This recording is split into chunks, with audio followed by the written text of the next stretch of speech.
Thao spoke. Michelle, I know that you see me and hear me, but I am not able to see you myself, therefore I cannot look at you when I speak to you. Your astral being has left your body.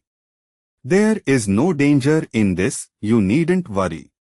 I know that this is the first time this has happened to you, and there are people who panic. I have given you a special drug in order to cleanse your body of all bacteria that is dangerous to us. I have also given you another drug that has caused your astral being to leave your body. This will last 3 hours, the time it will take to purify you. In this way, you will be able to visit our spacecraft without danger of contamination to us and without wasting time.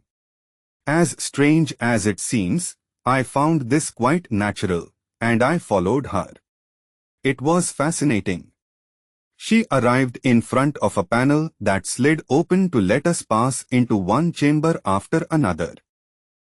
I was following at some distance, and each time, if the panel had already closed by the time I reached it, I quite simply passed through it. Finally, we reached a circular room, about 20 meters in diameter, in which there were at least a dozen astronauts, all women and all about Thao's size.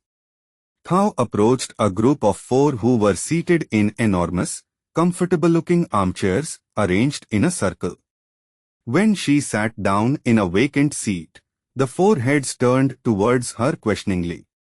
She almost seemed to take delight in making them wait. Finally she spoke. I was again charmed to hear that language. The assonance was quite new to me, and the intonations so harmonious one would have thought they were singing. They all seemed to be greatly interested in Thao's report. I supposed they were speaking of me, believing correctly that I was the main purpose of their mission. When Thao stopped, the questions streamed forth, and 2 other astronauts joined the group. The discussion swelled and developed a tone of increased excitement. Not understanding a word of what was being said, and having noticed on entering 3 people positioned in front of screens displaying 3-dimensional images, more or less vividly colored, I approached to discover that this must certainly be the control room of the spacecraft. Being invisible made it even much more interesting, since each person was performing her duties without being disturbed, or even distracted, by my presence.